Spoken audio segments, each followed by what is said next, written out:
Assalamualaikum warahmatullahi wabarakatuh. Apa kabar sobat-sobat semuanya? Oke, mari kita lanjutkan saja ceritanya. Bab 943. Masa lalu Kelantang Tangguangsi tiba-tiba tertawa terbahak-bahak dan murah hati. Tidak perlu memikirkan hal ini. Aku sudah memutuskan. Aku yakin Bibi Kingping akan sangat senang mengetahui hal ini. Berbalik menatap Ji Fei. Tunggu sebentar. Setelah Tang Guangxi selesai berbicara, dia berjalan langsung ke aula leluhur. Setelah ragu-ragu sejenak, Tang Qinggong mengikutinya ke aula leluhur. Orang-orang lainnya tetap tinggal dan menyaksikan mereka berdua masuk. Akhirnya, semua anggota sekte Tang di tempat kejadian menatap Ji Fei dengan ekspresi dingin. Meskipun mereka tidak mengatakan apa-apa, mereka semua dipenuhi amarah dan ingin membunuh Ji Fei secara langsung.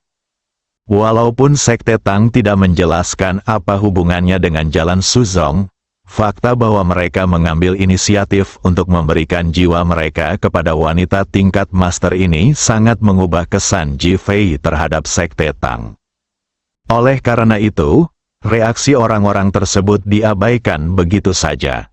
10 menit kemudian, Tang Guangxi keluar sambil memegang sebuah toples porselen biru dan putih yang di atasnya tertempel sebuah jimat terbuat dari kertas kuning. Mata Tang Guangxi agak merah dan ada bekas basah di wajahnya, jelas dia habis menangis. Namun saat dia melihat Ji Fei, dia tertawa terbahak-bahak dan menyerahkan toples itu kepadanya dengan kedua tangan. Teman Ji Fei, ini adalah jiwa istriku. Aku harap kamu tidak keberatan. Meskipun Ji Fei bangga, dia masih sangat tersentuh oleh secercah harapan untuk menyelamatkan istrinya. Berdebar, Ji Fei berlutut di depan Tang Guangxi dan memegang toples porselen biru dan putih dengan kedua tangan dengan hormat. Terima kasih, orang tua. Hahaha, Tang Guangxi tidak menyangka Ji Fei yang sombong itu akan berlutut di depannya. Dia cukup terkejut, mengetahui bahwa Ji Fei juga seorang pria yang setia kepada istrinya. Dia tidak bisa menahan tawa terbahak-bahak. Tatapan matanya saat menatap Ji Fei dipenuhi dengan lebih banyak penghargaan. Kirim bibi kedua, Tang Qinggong berteriak, swish. Para anggota sekte Tang yang awalnya berlutut di tanah, serentak menegakkan tubuh mereka. Angin cerah, bulan terang, sekte Tang yang agung, semoga rakyat kita hidup selamanya. Angin cerah, bulan terang, sekte Tang yang agung, semoga rakyat kita hidup selamanya. Angin cerah, bulan terang, sekte Tang yang agung, semoga rakyat kita hidup selamanya. 3 suara berurutan bergema di seluruh desa Kelantang. Pada saat ini, semuanya sunyi. Saat ini, semua orang sedih. Pada saat ini, saya amat menghormatinya. Angin cerah, bulan terang, sekte Tang yang agung, semoga rakyat kita hidup selamanya. Tang Guangxi akhirnya bergumam, sambil menatap toples di tangan Ji Fei. Kingping, aku harap kamu tidak bisa lagi menjadi Kingping, melainkan memiliki akarmu sendiri. Air mata akhirnya jatuh di depan Ji Fei. Tangan Ji Fei sedikit gemetar, dan Bai Ruo cepat-cepat mengambilnya, takut kalau-kalau akan jatuh. Qinggong, temukan tempat bagi mereka untuk membangun kembali jiwa mereka. Perintah Tang Guangxi, Tang Qinggong segera mengangguk dan mengatur lokasi. Bai Ruo dan Long Qir pergi. Orang-orang dari sekte Tang dengan enggan bubar, hanya menyisakan Tang Guangxi dan Ji Fei. Ji Fei melangkah maju dan mendukung Tang Guangxi. Tang Guangxi tersenyum dan mengangguk, dan keduanya akhirnya duduk berhadapan di kedua sisi meja batu di alun-alun. Mula-mula terjadi keheningan, namun akhirnya desahan Tang Guangxi memecah keheningan. Kingping telah meninggal selama 20 tahun.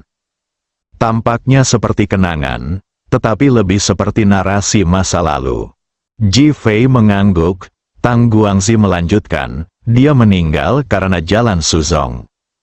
Desir, Ji Fei duduk tegak dan menatap Tang Guangzi. Tang Guangzi melihat ke kejauhan, pemimpin Su Zonglen, Siko Jinyan, awalnya bernama Tang Jinyan. Dia dari sekte Tang Mu. Ji Fei bertanya dengan cemas. Tang Guangzi terdiam sejenak, lalu melanjutkan, Siko Jinyan juga nama aslinya. Apa artinya? Ji Fei sedikit berantakan. Tang Jinyan adalah nama yang dia gunakan saat dia bersembunyi di sekte Tang kami, dan nama aslinya adalah Siko Jinyan. Ji Fei, Siko Jinyan adalah anak kita. Kalimat Tang Guangzi berikutnya bahkan lebih mengejutkan. Ah, Ji Fei berseru, mengapa? Tang Guangzi menghela nafas. Faktanya, dia membunuh anak kita dan kemudian menjadi anak kita. Apa sebenarnya yang sedang terjadi? Ji Fei benar-benar bingung. 40 tahun yang lalu, Qingping dan saya memiliki seorang anak bernama Tang Jinyan. Kami berdua sudah setengah baya saat itu, dan kami sangat bahagia memiliki seorang putri di usia tua kami. Kami berdua mencintainya seperti kami telah menemukan harta karun dan tidak bisa melepaskannya. Ji Fei mengangguk. Dia mengerti. Saat dia berusia 3 bulan, kami mengajaknya bermain. Tiba-tiba, kami mengalami kecelakaan mobil di luar. Saya pergi menyelamatkan orang-orang sementara Qingping mengurus anak itu. Kemudian, seseorang terluka parah dan dia juga sibuk menyelamatkan orang-orang. Jadi dia meninggalkan anak itu. Saat kami selesai, saat kami melihat anak itu lagi, Tang Jinyan sudah pergi. Yang tersisa adalah Siko Jinyan. Seseorang menukarnya. Ji Fei bertanya, mengapa? Tang Guangzi menghela napas. Kami tidak tahu saat itu, kami hanya mengira itu adalah kesalahan. Melihat penampilan Siko Jinyan yang menyedihkan, kami tidak bisa membiarkannya mati di sana. Jadi kami membawanya kembali, berpikir bahwa dia akan mencarinya jika dia tahu dia adalah kesalahan. Namun pencarian itu ternyata sia-sia, dan pada akhirnya, 20 tahun telah berlalu. Jadi apa yang terjadi selanjutnya? Ji Fei bertanya. Selama 20 tahun terakhir, kami telah memperlakukannya seperti putri kami sendiri. Sebagai pemimpin sekte Tang saat itu, saya mewariskan kepadanya semua pengetahuan yang saya peroleh sepanjang hidup saya dan keterampilan unik sekte Tang, dengan harapan bahwa ia akan menjadi tulang punggung sekte Tang di masa depan. Ji Fei mengangguk. Jika dia tidak tahu bahwa Siko Jinyan adalah pemimpin Su Zonglen saat ini, dia akan berpikir ini adalah pengaturan yang sangat bagus. Dengarkan baik-baik, dengan ekspresi bertanya di wajah Anda. Tetapi, suatu malam 20 tahun yang lalu, Siko Jinyan tiba-tiba menjadi gila dan mulai membunuh orang dengan kejam. Mengapa? Tang Guangzi melihat sekelilingnya, seolah mengingat kejadian pada waktu itu. Setelah sekian lama, karena dia adalah agen rahasia di sekte Tang dan ada di sini untuk membalas dendam. Pembalasan dendam? Tang Guangzi mengangguk. Dia adalah orang yang memiliki ingatan tentang kehidupan masa lalunya. Di kehidupan masa lalunya, sekte Tang kita membunuh keluarga Siko mereka. Setelah dia lahir di kehidupan ini, dia sengaja ditempatkan di sekte Tang kita oleh orang-orang dari keluarga Siko. Kami menahannya secara tidak sengaja, dan kemudian dia mempelajari seni bela diri sekte Tang dan membunuh orang-orang dari sekte Tang. Mendesis, Ji Fei menghirup udara dingin. Aku pernah mendengar tentang orang aneh seperti itu sebelumnya. Tetapi aku tidak menyangka dia benar-benar ada. Mataku dipenuhi rasa ingin tahu saat aku melihat Tang Guangzi. Tang Guangzi mengangguk. Benar sekali, kemudian, dia membunuh banyak orang. Setelah terluka olehku, dia tahu bahwa dia tidak bisa terus membunuh orang. Jadi dia melarikan diri dari klan Tang dan kemudian mendirikan Su Zonglen. Lalu mengapa kalian, sekte Tang, tidak membunuhnya untuk membalaskan dendamnya? Ketika Tang Guangzi mendengar pertanyaan ini, senyum sedih muncul di wajahnya. Matanya beralih ke arah Bai Ruo dan yang lainnya. Ji Fei samar-samar menebak sesuatu. Bahkan seekor harimau pun tidak akan memakan anaknya sendiri. Setelah 20 tahun membesarkannya, kami telah memperlakukannya seperti putri kami sendiri. Ji Fei terdiam. Siko Jinyan harus ditindak karena telah membunuh begitu banyak orang. Qingping, sebagai ibu angkat, berlutut di depan aula leluhur klan Tang dan memohon kepada orang-orang klan Tang selama 3 hari 3 malam. Dia bahkan menikam dirinya sendiri sebanyak 137 kali untuk mengenang 137 orang yang dibunuh oleh klan Tang. Ketika Tang Guangxi mengatakan ini, dia tidak dapat lagi menahan air matanya dan air matanya pun mengalir keluar. Ji Fei merasakan matanya menjadi basah. Orang macam apa yang punya kegigihan seperti itu hingga sanggup bertahan ditikam 137 kali. Orang-orang dari Sekte Tang tersentuh oleh cinta Qingping, dan beberapa anggota keluarga Sikou yang terbunuh di kehidupan sebelumnya memang dibunuh secara salah. Mereka yang terbunuh di Sekte Tang juga terkait dengan pemusnahan keluarga Sikou. Itu adalah balas dendam atas keluhan. Jadi mereka melepaskan kebencian mereka dan memaafkan segalanya. Meskipun Ji Fei tidak mengetahui situasi spesifik saat itu, dia sudah dapat memahaminya dan mengetahui bahwa ini adalah kisah yang tragis. Namun, kesannya terhadap Siko Jinyan menjadi lebih buruk, dan tekadnya untuk membunuh semua orang di Suzong Land menjadi lebih kuat. Mengapa? Tang Guangxi menatap ke kejauhan dan mendesah lagi. Bab 944. Ayo pergi bersama. Ji Fei menatap Tang Guangxi dalam diam. Tang Guangxi terdiam sejenak, mengerutkan kening dan menatap Ji Fei. Mengapa kamu menemukan sekte Tang kami saat kamu mencari jalan Suzong? Menurut peta ini, Ji Fei menyerahkan peta yang diberikan oleh Long Qir kepada Tang Guangxi. Tang Guangxi mengambilnya dan melihatnya. Alisnya berkerut membentuk bentuk cuan. Ini memang lokasi sekte Tang, tapi orang yang bisa menggambarnya dengan sangat realistis dan jelas pastilah. Siapa yang memberikan ini kepadamu? Ekspresi Tang Guangxi berubah drastis. Ji Fei sedikit bingung dan menatap Tang Guangxi. Long Qir adalah salah satu pembunuh di Suzong Land yang telah menyerahkan diri kepadaku. Mengapa? Tang Guangxi kembali tenang, menghela napas, dan meletakkan peta itu. Kamu telah diperalat. Ji Fei mengangguk. Aku memang diperalat. Sekarang, dia juga tahu bahwa dia telah ditipu. Memikirkan 3 tingkat sekte Tang. Jika itu orang lain, dia mungkin sudah mati. Ini adalah metode umum membunuh seseorang dengan pisau pinjaman. Tang Guangxi mengembalikan peta itu ke Ji Fei. Peta ini digambar oleh Siko Jinyan. Apa? Ji Fei berseru dan menatap Tang Guangxi. Tang Guangxi mengangguk. Ya, ini yang digambar Siko Jinyan, dan dia memanfaatkanmu. Ekspresi Ji Fei berubah lagi, dan jelas bahwa dia tidak mengerti apa maksudnya. Peta ini dapat digambar dengan sangat realistis. Kecuali Siko Jinyan, tidak ada seorang pun di sekte Tang yang dapat melakukannya. Tang Guangxi melanjutkan. Mengapa? Ji Fei bertanya dengan ragu. Karena banyak tempat yang merupakan wilayah terlarang bagi sekte Tang. Kecuali aku yang saat itu menjadi master sekte, banyak orang tidak dapat pergi ke sana seumur hidup mereka. Siko Jinyan adalah putriku. Dia pernah ke sana, jadi dia tahu.